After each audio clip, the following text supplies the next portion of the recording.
BFM Business et Tech Co présente De quoi je me mêle, François Sorel. Bonjour à toutes et à tous, merci d'être là, est-ce que vous allez bien? Est-ce que ce week-end s'annonce comme vous le voulez? Bah écoutez, ça c'est l'essentiel. Et votre rendez-vous du week-end, vous le savez, dans la tech, c'est De quoi je me mêle. J'ai le plaisir de vous retrouver dès le vendredi, donc en exclu sur YouTube, mais aussi en podcast audio. Et puis le week-end, cette émission diffusée sur BFM Business, à la radio, à la télé. Avec au sommaire, pour ce De quoi je me mêle, tout à l'heure en deuxième partie, Christophe Joly sera là pour Nostalgeek et on va revenir sur une innovation qui commence à faire son trou. Ce sont les smartphones pliants. Voilà, les écrans pliants, un petit peu d'histoire sur cette technologie qui arrive, donc ça sera très intéressant et ce sera avec Christophe tout à l'heure. Je vous rappelle aussi le hashtag DQJMM, bien évidemment, si vous voulez réagir à tout ce qu'on raconte. Encore une fois, merci d'être là et toujours aussi fidèle à De quoi je me mêle. Bienvenue à vous toutes et à vous tous.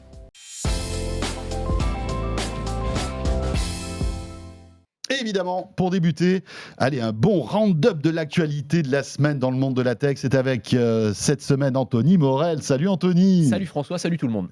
Très joli t-shirt. Voilà, si vous êtes avec nous à la télé, voilà, on peut le décrire. C'est l'ombre de Sangoku. Voilà. Sangoku jeune, évidemment. Superbe. Voilà, sur fond de lune. Et on peut dire, j'imagine Sangoku. J'espère. Ça se trouve c'est écrit, je sais pas. Oui, poète. Soupe de poisson. Oui, soupe de poisson. Voilà. Mais normalement c'est écrit Sangoku. D'où l'odeur peut-être alors. Oui, c'est possible. Plaisante. Et ça va être un peu la bataille des t-shirts, on peut le dire aujourd'hui. Alors là, si la concurrence. Si vous êtes en podcast audio, c'est un peu frustrant, mais on va vous le décrire quand même. C'est Damien Licata-Caruso qui est avec nous. Salut Damien. Bonjour, Salut. bonjour à tous. Journaliste au Parisien. Merci d'être là, Damien. Très beau t-shirt aussi pour Damien. Ouais. Pas mal. Voilà. Il est heureux de la concurrence aujourd'hui. Je me suis dit, faut emmener. L'un des tout premiers Apple. Voilà. Et t-shirt qui vient en fait de l'Apple Store. Tout à fait. De l'Apple Park. Oui, tout à fait. Très... Ça c'est assez Très clair. belle C'est la là-dessus classe. qui me bat. Ouais, c'est Moi vrai. j'ai juste commandé sur internet. Oui, c'est ça. Il est Bon, quand même cool celui-là. Et moi, c'est une chemise bleue. Donc voilà, comme ça au moins. C'était magnifique François. C'est gentil, merci. Pas mal d'actu, mais pour débuter, on va s'intéresser à Sonos. Vous savez qu'on parle régulièrement de Sonos, parfois en bien, parfois en mal. C'est vrai que c'est une boîte qui a eu on va dire des soubresauts logiciels avec la dernière mise à jour de l'appli. On va y revenir, mais malgré tout, Sonos sort toujours de très très bons produits. Et les derniers en date, c'est-à-dire la barre de son Sonos Arc Ultra plus un caisson de basse. Anthony, tu voulais nous en parler parce que ça intègre en fait une nouvelle technologie que Sonos a racheté il y a quelques temps de cela. Ouais, c'est ça, c'est intéressant. Il faut revenir en 2022 pour comprendre la révolution audio que Sonos nous promet aujourd'hui. 2022, Sonos met 100 millions de dollars sur la table pour acheter une entreprise que personne connaît, qui s'appelle Mayht, M-A-I-H-T. Petite entreprise qui a été créée par deux frangins aux Pays-Bas, si je dis pas de bêtises. Et ces deux frangins, ils bidouillent en fait dans leur chambre régulièrement. Ils adorent tout ce qui est enceinte, tout ce qui est sono. Ils bricolent tout ça, ils adorent. Et à un moment, ils arrivent à trouver une recette magique. On ne sait pas exactement laquelle, parce que c'est ça qui a payé Sonos très très cher. Et ils arrivent en fait dans un tout petit form factor à envoyer un son absolument massif.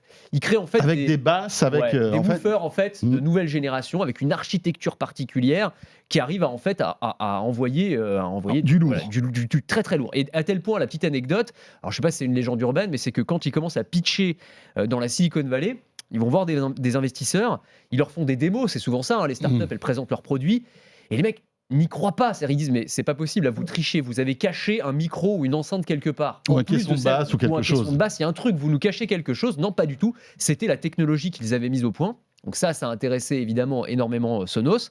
Ils ont déboursé pas mal d'argent pour se payer cette technologie et donc ils commencent à l'intégrer et bien maintenant dans des barres de son, donc notamment cette Sonos Arc Ultra qui ressemble à une barre de son Sonos qui n'est pas plus grosse que les précédentes, qui n'est pas beaucoup plus assez grosse, fine. Absolument, sauf qu'à l'intérieur tu as ce woofer avec la nouvelle architecture qui visiblement offre des basses 2 fois plus puissantes pour un facteur de forme qui est exactement le même. Donc voilà, dit comme ça semble pas grand-chose, mais enfin c'est quand même une petite révolution dans l'audio, d'autant qu'on pourrait intégrer cette technologie dans des écouteurs, dans des enceintes, enfin voilà, c'est toute la gamme audio. On peut imaginer que voilà, la prochaine gamme Sonos inclura cette technologie. C'est ça, donc une possibilité de miniaturisation, tu vas pouvoir avoir de toutes petites enceintes qui vont envoyer du très très lourd, quoi. Pas mal. Pas mal. Ouais, pas mal du tout. Alors, il y avait aussi un caisson de basse, alors la plus traditionnelle, on va dire, Oui. qui a été présentée par Sonos. Ouais. La Sonos Arc Ultra est à 999 €, je crois, Ouais, c'est fait. qui est au même prix que la précédente. Donc, finalement, si vous aviez le budget et que vous voulez vous faire plaisir, c'est peut-être le bon moment.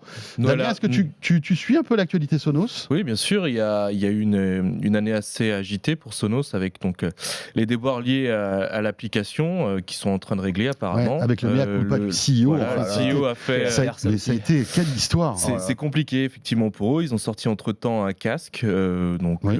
Ace. Ace, plutôt efficace. Et effectivement, là, ils arrivent sur la fin d'année, ils vont devoir un peu se relancer, réenchanter Sonos, on pourrait dire. Et ça tombe bien, c'est Noël, donc on va arriver sur une période où les gens sont prêts à débourser les 999 € de cette barre de son, peut-être. Et je ne sais pas par contre si elle sera compatible avec le Ace, parce qu'ils ont un C'est système. une bonne question. J'ai pas la je réponse. pense. Mais je oui, j'imagine. Avec enfin, même peut-être une petite mise à jour logicielle, ils arriveront à la rendre compatible avec la nouvelle technologie qu'ils ont mis en place sur la Ace, c'est-à-dire qu'on peut transférer le son de la barre vers le casque et éviter d'embêter sa famille si on doit regarder un film à 22h et qu'il y ait des grosses basses derrière et se faire plaisir sans créer de polémique à la maison. Donc oui, une marque assez intéressante. On a toujours prédit qu'à un moment ou un autre, elle serait rachetée par un autre géant de la Silicon Valley et pour le coup, elle arrive à survivre en innovant, en continuant à investir, en rachetant des boîtes comme ça. Donc une marque intéressante. ouais, clairement. Là, je pense qu'ils reprennent un peu un coup d'avance là pour le coup. Oui, ils reprennent un coup d'avance et c'est vrai que, alors évidemment, ils souffrent de cette mise à jour ratée de cette application. Hein. Tous les problèmes ne sont pas réglés d'ailleurs. Hein. Mais bon, voilà, ils dépensent beaucoup d'énergie, beaucoup d'argent pour essayer de rattraper ça. Ils sont plus forts sur le hardware que sur le software. Ouais, mais c'est dingue hein, quand même. Mais au niveau hardware, c'est vrai que c'est quand même une tuerie. Moi, j'ai toujours le souvenir d'avoir testé une enceinte Era 300, qui est un truc qui pas plus gros que ça, quoi. Et j'avais écouté un fichier en Dolby Atmos via Apple Music, et j'avais été complètement scotché, un peu comme ce que tu expliquais avec leur nouvelle technologie là qu'ils ont mis en place. Et pourtant, Dieu sait si j'en ai écouté des enceintes en tant qu'homme de radio et d'avoir. Toi, t'adores le son. En plus. Enfin voilà, on a testé les trucs. J'avais été complètement bluffé par ce type de choses. Donc, à voir ce que ça va donner cette Arc Ultra, mais assez intéressant de voir que Sonos, malgré la tempête, évolue toujours. Dans l'actu, alors petite actu mais intéressante aussi, c'est Apple qui a sorti, alors j'allais dire en catimini, c'est pas en catimini, mais il n'y a pas eu d'event, etc. Un simple communiqué de presse assez laconique d'ailleurs à annoncer. Et un tweet de Tim Cook. Et un tweet de Tim Cook. Qui sont suffisamment rares pour être remarqués quand même. C'est vrai. Et là, il a annoncé donc l'iPad mini. Oui. Mini 7 qui était attendu parce qu'il n'y en avait pas eu depuis quelques années et c'est un produit assez classique quand on le prend en main. On s'attend à avoir quelque chose d'assez performant. Bon, les composants, ils ont mis à jour à peu près ce qu'ils devaient mettre à jour en intégrant la puce qu'on pouvait retrouver par exemple dans l'iPhone 15 Pro.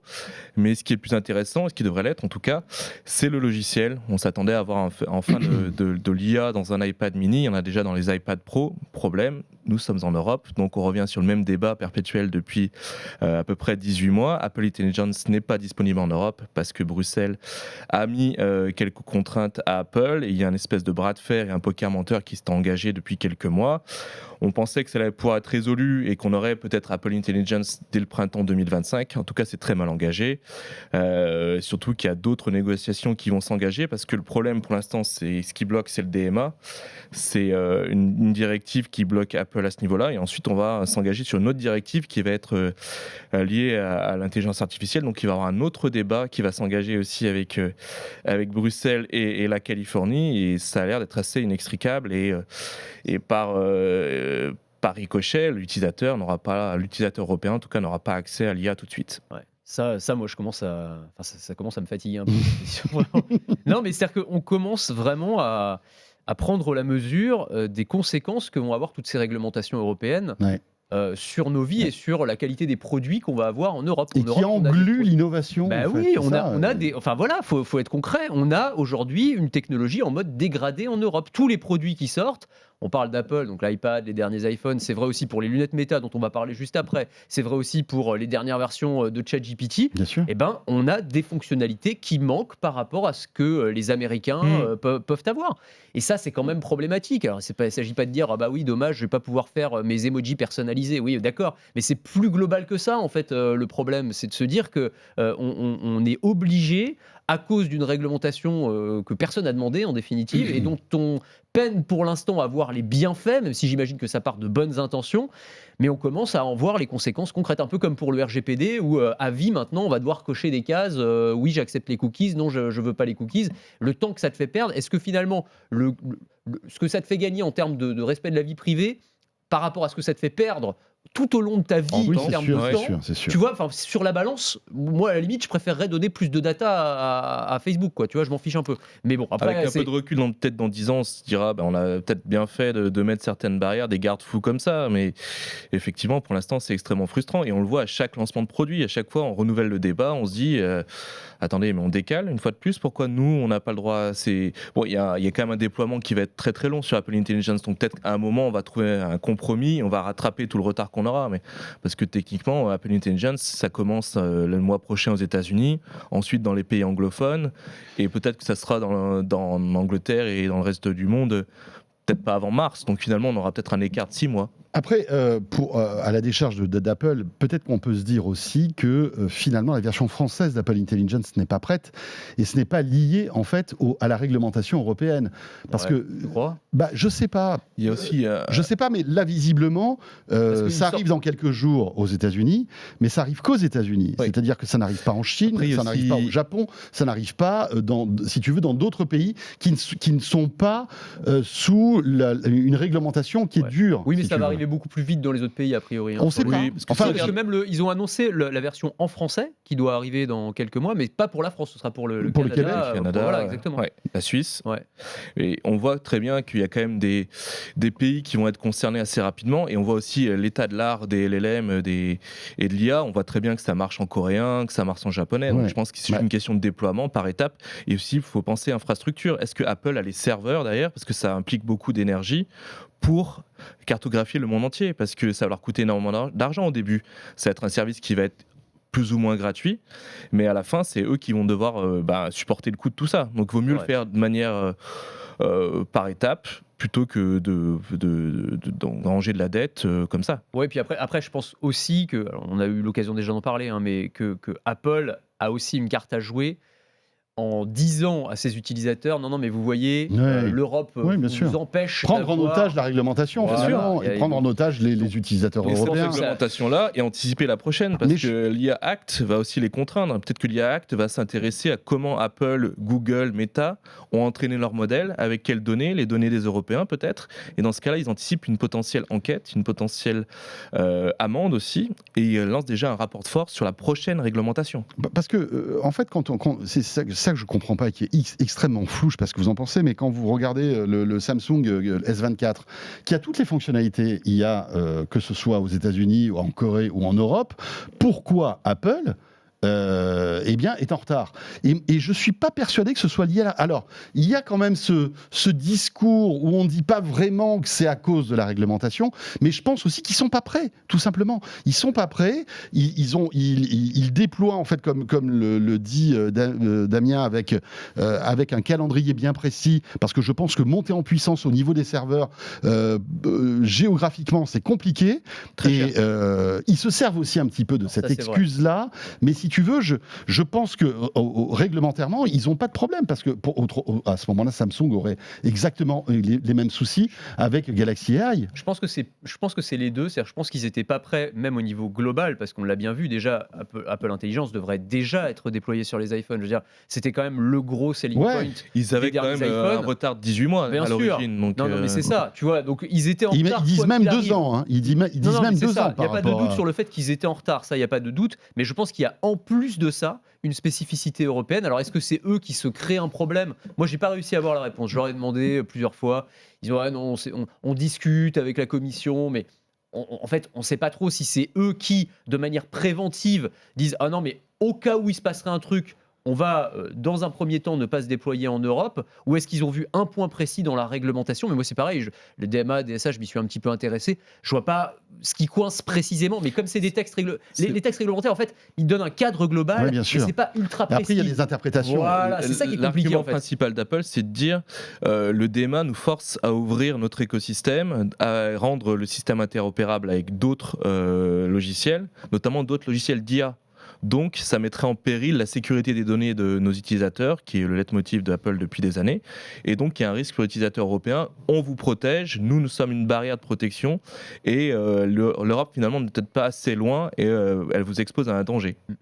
Alors après, si vous êtes un bidouilleur, vous pouvez installer Apple Intelligence quand ça sortira. Il y a on peut le faire en France. Vous prenez un produit compatible. Il faut créer un compte sur un App Store américain. C'est compliqué parce qu'il faut une carte américaine. Enfin, c'est toute une pagaille, on va dire. Il faut changer la langue de votre téléphone. Enfin, il y a plein de choses. C'est assez lourd, mais vous pouvez y arriver. Pour récupérer, pour l'instant, très peu de fonctionnalités. Pas grand-chose. Mais si vous êtes un petit bidouilleur, si vous êtes un bidouilleur et que tout ça, enfin, que ça vous intéresse, vous pouvez le faire. Il y a des tutos, notamment sur Clubic, qui vous expliquent comment faire. Alors, sujet qui résonne par rapport à tout ça, c'est les Meta Ray-Ban qu'on a déjà évoqué ici. Des lunettes qui, d'ailleurs, pour la petite anecdote, cartonnent dans le monde. Elles font partie des lunettes les plus vendues chez EssilorLuxottica. C'est les Ray-Ban les plus vendus. Incroyable. C'est ça qui est fou. Vraiment, ça c'est hyper intéressant. C'est un haut responsable d'EssilorLuxottica qui a donné ce chiffre lors de la dernière présentation de leurs résultats financiers, en expliquant que les Ray-Ban Meta que porte fièrement Damien avec une élégance. Oh là là, mais quel bel homme. Voilà, très belle imitation de Jack Lang, magnifique, formidable. Enfin, je crois que c'est Jack Lang, mais bien sûr, c'est ça. Peut-être Jack Lang. Eh bien, c'est leur best-seller actuellement. Alors bon, ils ont plein de modèles, donc ça représente encore une petite partie des ventes, mais le modèle qui se vend le plus aujourd'hui, c'est ce modèle qui est équipé de caméras et donc d'une intelligence artificielle embarquée pour la dernière version, sauf pour l'Europe, qui permet donc d'analyser le monde qui t'entoure, de le décrire. Enfin, il y a plein de fonctionnalités hyper intéressantes. Je trouve que c'est vraiment un point, j'allais dire un point de bascule. C'est la première fois qu'on a comme ça une paire de lunettes connectées qui se vend autant et un objet, un wearable comme on dit, qui embarque de l'intelligence artificielle, qui est un vrai succès commercial. Ça veut dire que ça y est, peut-être que la marche est enclenchée. Tu sais, on a eu tout ce débat avec le Rabbit, l'AI Pin, tous les machins qui ne fonctionnaient pas et tout ça. Bah là, on a peut-être retrouvé le form factor qui peut embarquer l'intelligence artificielle et qui en fait, intéresse une partie du grand public, en tout cas. C'est une forme qu'on connaît très bien. Les gens ont l'habitude de le voir. C'est pas très dérangeant. Est-ce que ça me va, les Ray-Ban? Parce que je suis assez coquet, moi. Vas-y. Tu crois? Oui. Non, mais allez-y, parlez pendant ce temps-là. Mais du coup, on est sur un form factor que les gens connaissent très bien. Rien du tout. Ça fait boum boum comme ça. Oui, tu es connecté. Ça y est, je suis connecté. Tu peux prendre des vidéos, des petites photos très sympathiques. La qualité HD est assez impressionnante pour le coup.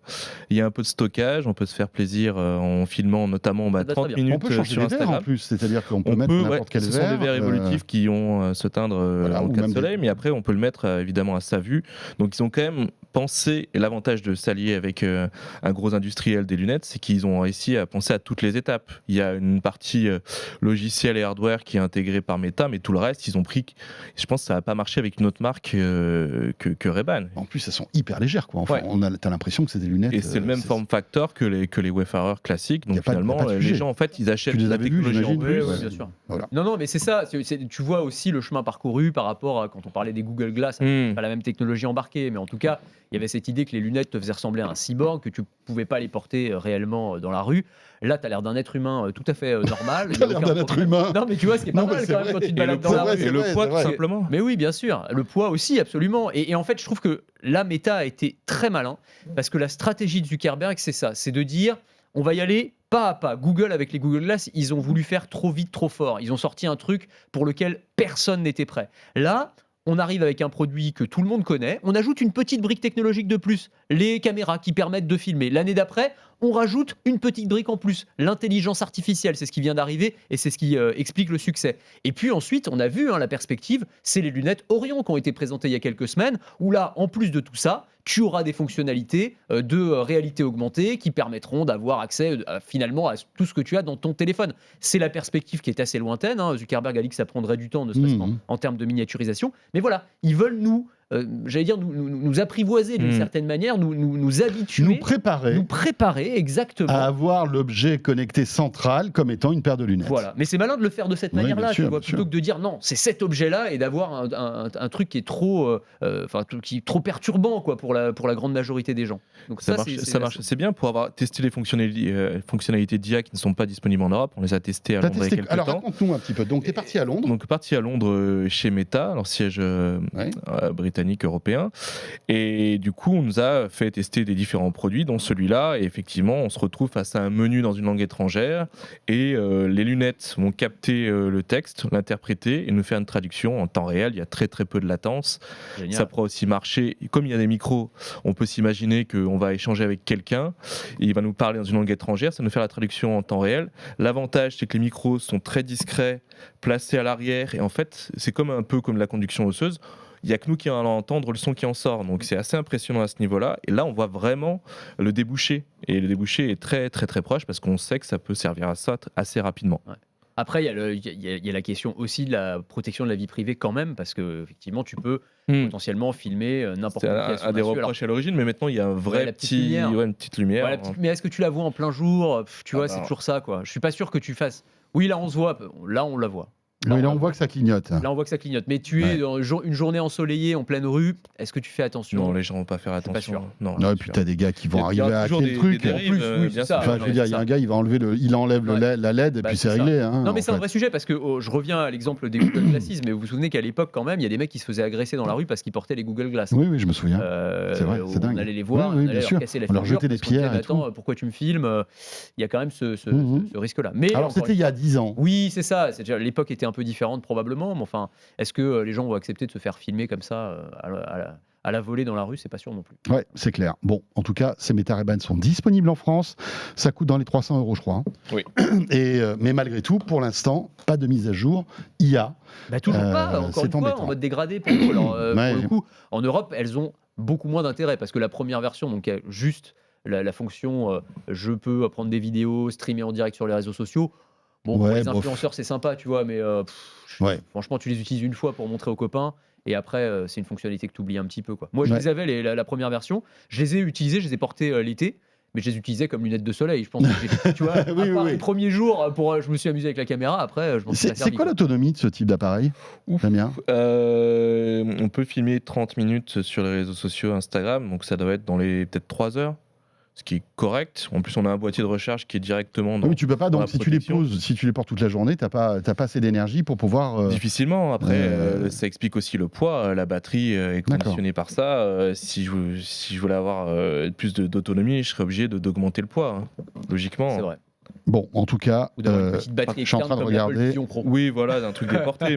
Et je trouve par contre ça recharge assez rapidement. Le boîtier est assez efficace. Alors, c'est l'autonomie est de 4 heures au maximum dans le cas d'une utilisation modérée, capture et synchronisation. Un peu sur la vidéo, etc.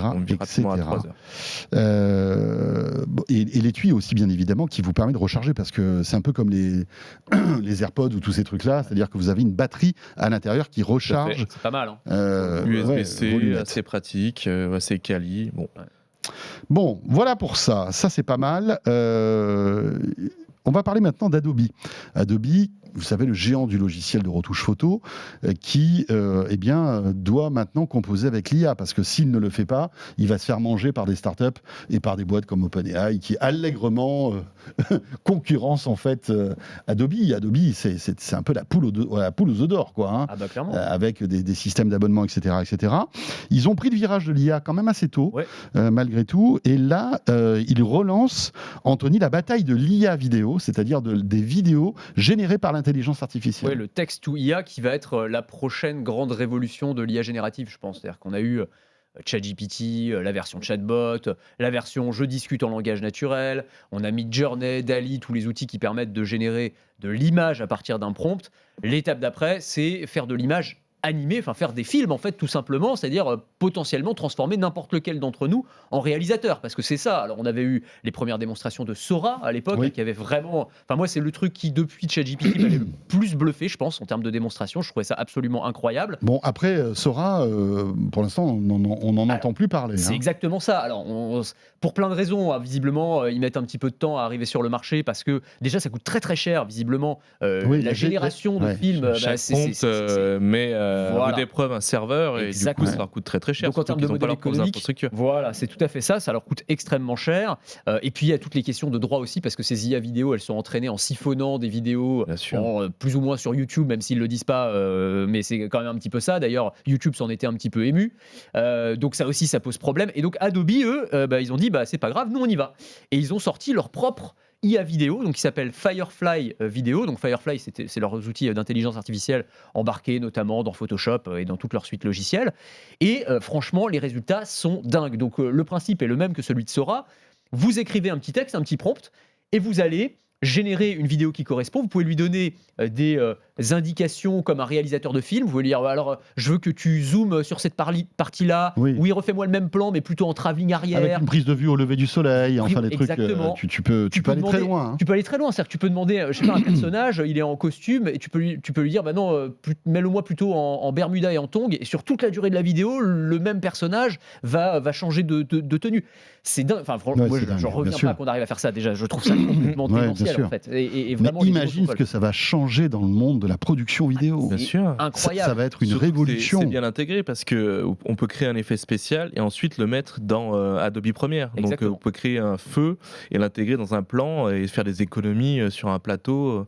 On peut tout anticiper. Quelqu'un qui prend ça, qui garde ça en tête, va faire un film et il va faire des économies. On va voir des films qui vont sortir avec un budget très limité, mais qui vont avoir des super effets spéciaux. Complètement. Et d'ailleurs, tu as maintenant des majors du film. Alors même si elle commence à l'assumer, c'est-à-dire qu'au début, tu sais, tu avais ce truc de, en gros, l'IA va tous nous mettre au chômage. D'ailleurs, c'était l'un des sujets derrière les grandes grèves d'Hollywood, des acteurs et des scénaristes, qui disaient, mais attendez, il faut que l'IA soit considérée comme un outil, parce que sinon, ça, nous, demain, on est mort, ça nous sert plus à rien. Mais maintenant, tu as des studios, alors tu as Lionsgate notamment, donc, qui fait des grosses franchises, c'est genre Saw, tu sais, pas que Saw, ils ont fait quoi d'autre, Hunger Games, enfin plein de gros films. Et eux, ils ont passé un partenariat avec Runway. Runway, c'est une IA générative vidéo, exactement comme Sora et comme Firefly Vidéo. Et eux, ils disent concrètement, oui, ça va démultiplier notre potentiel créatif, donc on veut utiliser ces outils-là. Tu as des acteurs aussi comme Ashton Kutcher, qui est aussi un investisseur dans la tech, qui disent maintenant, mais ouais, en fait, c'est génial ces outils, plutôt que d'aller de m'embêter à regarder un film, en fait, je vais pouvoir regarder mon film personnalisé en fonction de mes critères, donc c'est aussi une autre façon de consommer le cinéma. Tu vas créer ton film, en fait. C'est ça, ouais. Comme tu crées ton bouquin aujourd'hui avec ChatGPT. Exactement. Ouais. Et alors aussi, et là où ça va poser, y compris des questions un petit peu éthiques, c'est que tu vas pouvoir aussi mélanger de vraies images avec des fausses, parce qu'ils vont aussi intégrer ces outils-là dans Photoshop, Illustrator, donc dans Premiere Pro aussi, donc dans leur logiciel de montage. Et donc ça veut dire que tu pourras regarder par exemple un reportage à la télé. Nous, on utilise des logiciels de montage, tu vois, pour monter les images et tout ça. Ils disent, si la séquence est trop courte, l'IA, elle pourra te rallonger la séquence. Donc, tu as tourné des vraies images et tu vas en avoir une extension avec l'intelligence artificielle, ou pour faire des plans de transition. Donc, tu auras une vraie image couplé avec une fausse image, mais évidemment le spectateur ne saura pas. Et bien sûr. Donc il y a aussi une forme de trucage et de manipulation. Oui. Il ne faudrait pas qu'on frôle la désinformation. Et c'est ça. Enfin, surtout dans notre métier. Après, dans l'aspect créatif, un film, on s'en fout finalement. Bien sûr. Mais c'est vrai que ça peut chambouler pas mal de choses.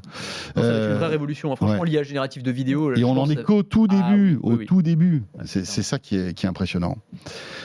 Et surtout, Adobe va pouvoir le faire correctement, parce qu'ils n'ont pas de problème de droit d'auteur, ils font quelque chose de très propre. La différence avec Sora, c'est qu'il y avait des restrictions. Ils ont fait un entraînement de leur modèle, Adobe, qui est très respectueux du droit d'auteur. Et puis une version, il n'y aura pas forcément la possibilité d'utiliser les dérives de l'IA. Ouais. C'est comme Firefly, quand ils avaient lancé la version purement image, on pouvait pas faire des prompts insultants, on pouvait pas déborder en fait le cadre. Donc Adobe, c'est très propre et ça va être surtout très facile à commercialiser. Donc déjà les réseaux, ça va vite atterrir chez nous. Très bien. Tiens, si on parlait de Doctolib, voilà notre pépite française qui a complètement bouleversé notre quotidien. C'est vrai que il y a eu quand même un avant et après Doctolib pour les Français. Moi qui suis complètement hypochondriaque, je peux te le dire. Non, mais voilà. Non, mais le fait de pouvoir trouver un médecin rapidement, c'est incroyable, quoi. Alors qu'avant, tu étais obligé d'appeler chaque médecin, enfin chaque cabinet, etc. Ouais. Ça décrochait quand ça voulait. Là, tout de suite, tu vois, tu as une visibilité. Enfin, on se rend pas compte, mais c'est une vraie révolution, Doctolib. Et ce qui est intéressant, c'est que c'est une vraie boîte de tech, Doctolib, qui a annoncé en fait une nouvelle fonctionnalité qui va être à la fois intéressante pour les médecins, mais aussi pour les patients. Tu vas nous expliquer tout ça, mais en gros, c'est d'avoir une espèce de résumé de notre consultation. Gain de temps pour le médecin et surtout à terme pour nous, ça arrivera dans un second temps, on aura le résumé de ce qui s'est dit avec le médecin sur l'appli Doctolib. Ouais, absolument, c'est ça, là encore, c'est l'utilisation de l'intelligence artificielle qui va vraiment faire la différence. En gros, l'idée c'est d'avoir une sorte d'assistant virtuel pour le médecin qui sera là et qui écoutera la consultation, la discussion entre le patient et le médecin, qui analysera tout et qui retranscrira quasiment en temps réel et qui à la fin fera un résumé, une synthèse pour le médecin qui pourra même à terme, pourquoi pas remplir le dossier patient. Enfin, il y a aussi toute la partie, si tu veux, gain de temps pour le médecin qui va pouvoir rester concentré sur le patient. Il n'a plus besoin de prendre des notes. En gros, la machine fait tout à sa place. On sait que les médecins, on a besoin à la fois de ce rapport humain et puis du gain de temps sur la partie administrative, paperasse. Je crois que les médecins passent de l'ordre de 40% de leur temps sur la partie vraiment non-consultation, vraiment bien sûr, c'est tout. Retranscription de ce qu'ils disent en fait. Exactement, donc tu as un gain qui est absolument considérable. Donc là c'est testé, ça a été testé avec plusieurs centaines de généralistes et là ils viennent de lancer la fonctionnalité et ils vont le lancer aussi avec les spécialistes. Alors après, c'est aussi, il faut que le patient accepte quoi, et que le médecin accepte aussi. Alors que le médecin accepte, que le patient dise oui, parce qu'il y a toujours ce côté un peu intrusif, que vont devenir les données. On a un système électronique qui écoute ce que je dis au moment où je parle de choses quand même qui sont assez sensibles, puisque c'est des données de santé. Alors moi, j'ai eu l'occasion dans Tech & Co de recevoir le DSI de Doctolib qui me disait que finalement, ils n'enregistraient pas la conversation. Absolument. C'est-à-dire qu'il y a une IA qui l'entend, qui retranscrit ce qui est dit, mais après, il me garantissait que rien n'était gardé en mémoire. Oui, mais d'un point de vue économique, ça a du sens, parce qu'ils vont pas stocker de l'audio pour le plaisir. Oui, et puis surtout pour des raisons de vie privée, c'est-à-dire que notamment Doctolib, ils sont hébergeurs de santé, enfin ils sont très structurés par rapport à ça. C'est la même chose pour les prises de rendez-vous finalement, et c'est le même degré de secret. Mais c'est rigolo parce qu'ils travaillent avec Microsoft pour cette fonctionnalité. Ah oui, c'est ça. Mais tu vois, étonnant, entre ce qu'ils te disent et on peut les croire, parce qu'effectivement, tu as raison, il y a des réglementations très très strictes sur le stockage des données de santé, mais est-ce que va percevoir le patient, c'est un peu différent aussi, tu vois. On peut te dire non mais vous inquiétez pas, rien n'est enregistré. Tu vois, c'était la même chose quand on a acheté les premières enceintes connectées, Alexa et tout. Vous inquiétez pas. Et puis derrière, il y a eu quand même pas mal de scandales où en fait on s'est rendu compte qu'il y avait des données dans la nature. Donc bon. L'aspect positif, c'est que forcément le médecin maintenant pourra se concentrer sur son patient. Il ne sera pas obligé de s'arrêter tout le temps, d'écrire ce qu'il vient de dire. Il pourra vraiment se focusser sur le patient. Moi, je pense que ça va lui permettre aussi d'avoir des consultations plus efficaces. Donc peut-être plus de consultations dans la journée, parce que finalement, tout le temps qu'il ne perdra pas à écrire, ça sera peut-être du temps en plus avec des patients. Franchement, c'est plutôt pas mal. Bien sûr. Bien sûr. Surtout pour les spécialistes, parce que les spécialistes, généralement, après la séance, ils vont prendre leur dictaphone, soit ils dictent à leur secrétaire, soit ils vont prendre un dictaphone et après, ils vont devoir retranscrire. Donc, c'est un gain de temps énorme. Après, à mon avis... pour moi, ce qui va être intéressant, c'est surtout l'étape d'après. Alors là, ils n'en ont pas encore parlé, mais je pense que c'est des choses sur lesquelles ils travaillent. Pour moi, ça ne va pas assez loin. C'est-à-dire que moi, ce que je voudrais, c'est que l'IA, elle puisse, écouter, retranscrire, gain de temps, parfait, mais qu'elle puisse aussi analyser ce que dit le patient et proposer un diagnostic. Tu vois, et un diagnostic qui va aller, confirmer celui du médecin, ou qui va venir, sinon le contredire, en tout cas le nuancer. Et comme ça, quand toi, le patient, tu vas chez le médecin, ta ceinture et bretelle, tu as l'œil du médecin, et puis tu as l'IA qui vient... Tu vas dire, est-ce que les médecins sont prêts à se retrouver en concurrence avec une IA générative ? C'est pas de concurrence, parce que le patient, si tu veux, le patient, il n'aura pas accès à cette information-là. C'est le médecin qui verra ce que l'IA dit, et en fonction de ça, il pourra affiner son diagnostic. Ouais, un peu comme les radiologues aujourd'hui se servent de l'IA pour détecter des tumeurs qu'ils ne voient pas encore, ou des choses comme ça. Mais moi, je vais te dire, en tant que patient et en tant qu'hypocondriaque, mais moi, je suis prêt à payer plus cher le médecin qui proposera ça. Parce que pour moi, là, ça tombe bien parce que Doctolib va certainement le facturer. Toutes les innovations, elle les facture bien pour connaître des professionnels de santé. On n'en parle pas, mais les médecins vont payer cette fonctionnalité. La licence Doctolib par mois est extrêmement chère. Même juste pour la prise de rendez-vous, par contre, ça fait l'économie d'une secrétaire pour le business. Voilà. Non, mais c'est ça. Non, mais attends, parce que tu avais l'air de dire ah ouais, moi je serais pas trop. Moi, franchement, je te dis. Je pense qu'il va y avoir déjà plein de patients réticents, des praticiens aussi qui vont se dire non, je me sens un peu dépossédé de ma fonction, comme c'est le cas dans plein de métiers finalement. Et en plus, les médecins, ils ont quand même un processus d'études qui fait qu'ils arrivent à avoir un statut social. Et si on leur enlève ça. Mais ça, c'est déjà le cas. Pour tous les spécialistes maintenant, ils utilisent l'IA pour analyser les. Effectivement, mais vraiment en complément. Et là, par contre, ça veut dire qu'on confronterait un médecin avec peut-être ses limites, et dans ce cas-là, ça serait dur à accepter pour l'ego. Moi, je pense qu'il faut penser aussi à l'humain, et il y a de l'ego dans tout ça. Je sais, ouais. Mais je pense que ça va être une évolution nécessaire, quoi. Parce que pour le coup, c'est un gain d'efficacité qui est phénoménal et un gain de chance pour les patients, quoi. Je veux dire, c'est aussi ne pas passer à côté d'une maladie grave, d'une interaction médicamenteuse qui potentiellement était dangereuse. Enfin, il y a plein de cas où on peut imaginer qu'il y a un gain concret pour le patient si on peut avoir cette confrontation. Puis l'IA ne sera jamais fatiguée, elle ne sera jamais sursollicitée. Elle aura toujours le bon diagnostic en fonction des statistiques évidemment, mais faut le voir toujours comme un outil complémentaire de l'activité de l'humain, comme dans n'importe quel métier finalement. Mais il y a des tests qui ont été faits avec en aveugle où tu donnes tes symptômes, etc. à ChatGPT d'un côté et à un médecin humain de l'autre. Alors c'était par écrit. Et ChatGPT obtenait des meilleurs résultats. Enfin, sur des tests réalisés en mode expérimental, études scientifiques, etc. Donc, ça dit quand même. Alors, le truc, c'est qu'en revanche, quand il se plantait, il tuait le patient quasiment. Tu vois. Enfin, c'est aussi ce truc. C'est un peu radical. C'est un peu radical quand même. Je te le fais à gros traits, mais globalement, quand il faisait des erreurs, il faisait des bonnes grosses boulettes qui pouvaient avoir un énorme impact. Où le médecin, globalement. Vous avez un rhume, un électrochoc. Il vous faut un électrochoc. Je l'ai vu, j'ai scanné un petit peu le web. Je pense que c'est ça qu'il faut faire. Allez-y. Vous êtes sûr, ChatGPT docteur? Oui. Si ça inspire des forums où tu te découvres un cancer parce que tu tousses un peu trop fort. Bon. Non, mais c'est sûr, il y a des améliorations. C'est vrai que le web quand tu es hypocondriaque, c'est un cauchemar en fait. C'est un cauchemar, et avec l'IA, je pense que c'est encore pire, mais non. Tu as un bouton, tout de suite, tu te dis, peut-être, on va t'amputer la main, quoi. C'est terrible. Terrible. Maintenant, tu as ChatGPT, tu lui poses toutes les questions médicales que tu veux. Alors, il te dit, oui, je ne suis pas médecin, blablabla, machin. Enfin, il te répond quand même, quoi. Donc, bon. Je suis pas médecin, mais il vous faut un électrochoc, parce que vous avez éternué. Moi, je vous le dis, il faut faire ça. Il y a que ça. Dans le doute, faites-le. Faites-le, on verra bien, ça se passera bien. Un bouton sur le doigt, coupez-vous la main. Rapidos. Voilà. Il y a une petite marge de progression, effectivement. Il y a sûrement une marge de progression. Ouais, mais c'est intéressant, c'est sûr. Eh bien, merci beaucoup à tous les deux. Passionnant tous ces sujets. Et on va se retrouver pour le petit module bonus avec Anthony et avec Damien. Ce sera la toute fin de ce De quoi je me mêle. Vous savez, on rajoute quelques minutes supplémentaires. On met ça dans le sachet pour tous ceux qui nous écoutent en exclusivité sur le podcast audio. Voilà. Mais en tout cas, si vous êtes avec nous à la radio, à la télé ou sur la chaîne YouTube de Tech & Co, vous restez la deuxième partie tout de suite, Christophe Joly, et on va plonger dans l'histoire des téléphones pliants.